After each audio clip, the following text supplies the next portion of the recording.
नमस्कार साथियों, मेरा नाम है अनेक कुमार और आप देख रहे हैं आज का सबसे बड़ा मुद्दा जिस पर पूरी दुनिया की नजरें टिकी हुई हैं।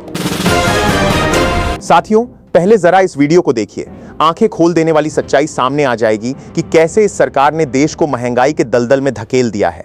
सच ही तो है, जो हराम का खाता है वही मोदी के गुण गाता है।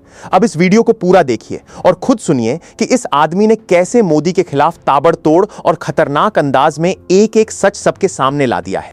बाप की चटी फटी पड़ी है, घर में चूल्हे नहीं जल रहे, अब बेटा जले मोदी मोदी मोदी मोदी। अरे भैया, गाड़ी को धक्के लगा के जा। सीता का ने प्रजा के कहने से अपनी गर्भवती पत्नी का परित्याग इसलिए नहीं किया था नरेंद्र मोदी की तरह। उसने प्रजा ने सवाल पूछा, एक राजा का धर्म होता है प्रजा की। हम तो कह रहे हैं हम भी प्रजा हैं, दे दीजिए नरेंद्र मोदी जी इस्तीफा दे दीजिए। दो ही आदमी देश बचा सकता है, एक नरेंद्र मोदी जी खुद इस्तीफा देकर और दूसरी 2024 के चुनाव में देश की जनता वोट न देकर।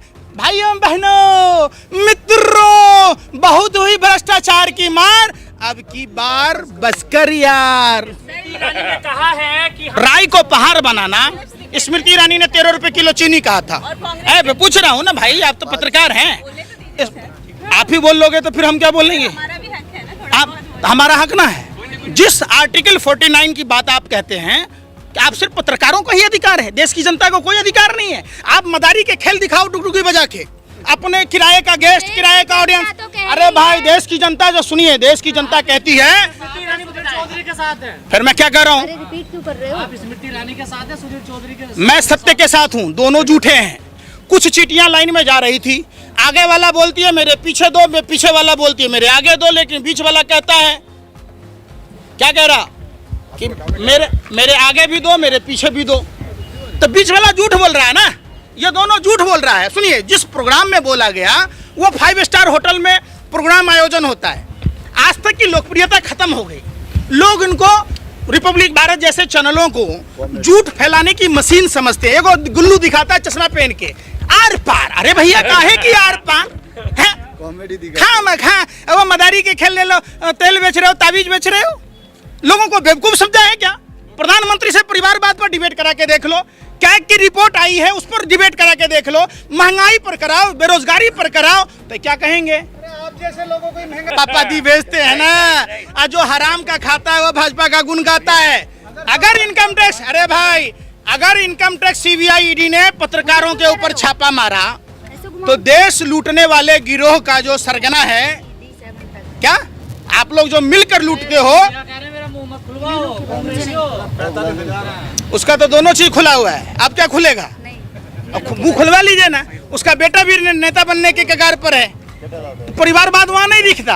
अब वो जिस जमीन के लिए गया, गद्दारी किया, दादा भी गद्दारी किया, पोता भी गद्दारी कर रहा है, गद्दारी पूरे खून में भरा है, तो आप उस गद्दार की बात कह रहे हैं। जैसे सुनो ना भैया, रूखा सूखा घास अगर गाय को भैंस को खिलाओगे तो फिर भी वो दूध देगा, लेकिन वही सांप अगर वही अमृत जैसा दूध पिला दोगे फिर भी वो जहर उगलेगा।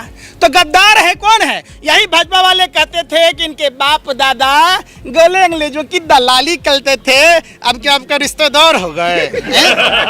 अब गद्दार नहीं है, आप बताओ ना। मोदी के सलाहकार कह रहे हैं नया संविधान चाहिए, देश को संविधान को बदल देना चाहिए। आर्थिक सलाहकार है मोदी के, सब कुछ पुराना हो गया। ये भगवाधारी गुंडों को कान खोलकर सुन ले, अगर बाबा साहब अम्बेडकर के संविधान से, देश के संविधान से छेड़छाड़ हुई तो इनको छठी रात का दूध याद करा देंगे, दिन में तारे दिखा देंगे। ये देश इनके बाप दादाओं का नहीं है और ये देश कोई दहेज में नहीं मिला हुआ है भाजपा आरएसएस के नेताओं को। हमारे और आपके बाप दादाओं ने देश के लिए कुर्बानी दी है, खून बहाया है, पसीने बहाए हैं, उम्र कैद की सजा काटी है, काला पानी की सजा काटी है, फांसी के फंदे को चूमा है। इसमें भाजपा आरएसएस के नेता। देखो साथियों, जैसे कि आपने वीडियो देखा, कैसे इस शख्स ने बीजेपी सरकार को पूरा हिलाकर रख दिया है। अब अपनी लड़ाई खुद ही लड़नी पड़ेगी, किसी के भरोसे बैठने से कुछ नहीं होता। आवाज उठाओ, बुलंद बनो और इस चैनल को एक सब्सक्राइब जरूर करो। चलिए बढ़ते हैं आज की अगली खबर की ओर। तो साथियों, पहले आप इस वीडियो को देखिए, कैसे इन्होंने देश के मौजूदा शिक्षा मंत्री को अनपढ़ घोषित कर दिया है और सीधे तौर पर पुराने वाले शिक्षा मंत्री को इनसे कहीं ज्यादा बेहतर बता दिया है। चलिए देखते हैं आज की इस वीडियो को।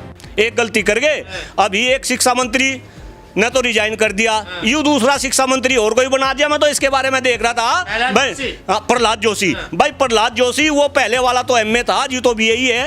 अरे आदरणीय प्रधानमंत्री नरेंद्र मोदी जी कोई पढ़ा लिखा, कोई शिक्षाविद, कोई किसी यूनिवर्सिटी का वीसी, और मैं भाई आप पे कोई देश में कोई अच्छा शिक्षा मंत्री नहीं बना जाता जो पढ़ा लिखा हो, जिसको रिसर्च का रह पता हो, जिसको जो है ये पता हो कि भाई शिक्षा क्षेत्र में क्या क्या होना चाहिए। नहीं भाई मैं तो क्वालिफिकेशन देख रहा था, मैं तो खुश नहीं, बिल्कुल खुश नहीं, बिल्कुल खुश नहीं। नहीं अरे भाई इसमें आरएसएस घुस लाओ, मैंने कह रहा वे किसी के भी है, वे आरएसएस के है, वे बीजेपी के भी है। ये कौन सी क्वालिफिकेशन हुई कि भाई वे 2004 से लगातार 5 बार जो है सांसद रह लिए। भाई दुर्भाग्य है इस देश का। भाई शिक्षा मंत्री को शिक्षा का ज्ञान नहीं, रेल मंत्री को रेल का ज्ञान नहीं, एविएशन मंत्री को एविएशन का ज्ञान नहीं, उद्योग मंत्री को उद्योग का ज्ञान नहीं। भाई तुम क्या कर रहे बेड़ा गर्क कर दिया तुमने देश का। पढ़े लिखे लोग राजनीति में नहीं आएंगे, ये अनपढ़ जाहिल गवार लोग ये यूं ही शासन करते रहेंगे। तुम एक को हटवाओगे, ये दूसरे को लाएंगे। एफआईआर की भी तो एप्लीकेशन लिखनी पड़े, मुझे घुमाने की कोशिश करो, मेरी भावनाओं को नहीं समझते। आप देख नहीं रहा कितना दिल से बोल रहा। मैं कह रहा जो हमारे शिक्षक झूठ बोल रहे हैं, मुझे झूठा बना दे, मुझे भी मोदी जी बनावा है क्या? मैं झूठ क्यों बोल लूंगा? मैं झूठ क्यों बोल लूंगा? मुझे क्या लाभ लेना? वे उपद्रवी नहीं, उपद्रवी वे थे। नहीं मैं बीजेपी की भाषा नहीं बोल रहा, मैं बीजेपी की भाषा नहीं बोल रहा, मैं बीजेपी की भाषा नहीं बोल रहा। मैं तो सही को सही गलत को गलत कह रहा। डॉक्टर कुलदीप मलिक के अंदर हिम्मत है, आप क्यों नहीं बोलते? आप क्यों नहीं बोलते? हाँ बस सारी एफआईआर में करा दूं, आंदोलनकारी में बन जाऊं, तो मैं कुछ ना करना पड़े। कुछ तुम भी करोगे, कुछ तुम भी करोगे, मीडिया वाले भी करोगे। मीडिया ने तो बेड़ा गर्क कर दिया देश का, अपने बना ले जियो। आप तो बढ़िया मीडिया कर्मी हो, बेड़ा गर्क कर दिया। बहुत देर कर दी सरकार। माफी मांगोगे आप? नहीं हम क्यों माफी मांगेंगे? आप तानाशाह कहते थे ना, देखिए। नहीं हम क्यों माफी मांगेंगे? तो तानाशाह नहीं तो तानाशाह को झुका दिया ना, झुका दिया ना। देखिए जब तानाशाही चरम पे चढ़ती है तो फिर वही लिहाज हो, तानाशाह को भी झुकना पड़ा। और तानाशाह ऐसा झुका कि रात के 12 बजे तानाशाह आया और बोला, क्या बोला भूलिया? माई फ्रेंड्स, मित्रों भी भूलिया, फ्रेंड्स पे आ गए। और किस तरीके से तानाशाह का किस तरीके की बॉडी लैंग्वेज थी, कैसे फेस एक्सप्रेशन थे, शायद वो भी जो है दुनिया ने देखा। और ख़ास तौर से जो अंधभक्त साथी है भाई उन्होंने भी देखा। और अब मैं उनकी जानकारी के लिए बता दूं, ये सरकार 2 बार झुक ली। एक बार किसानों ने झुकाई और अब ये युवाओं ने झुकाई। और अब मुझे ऐसा लग रहा कहीं ना कहीं जो जवाबदेही थी, देखिए कितनी गंभीर मैं बात बता रहा। लोकतंत्र के अंदर जो राजा प्रजा चुनती है वो राजा सेवक होता है। लेकिन जब मोदी जी आए, मोदी जी भी कह रहे थे कि भाई मैं तो जनता का सेवक बनकर जो है काम कर रहा।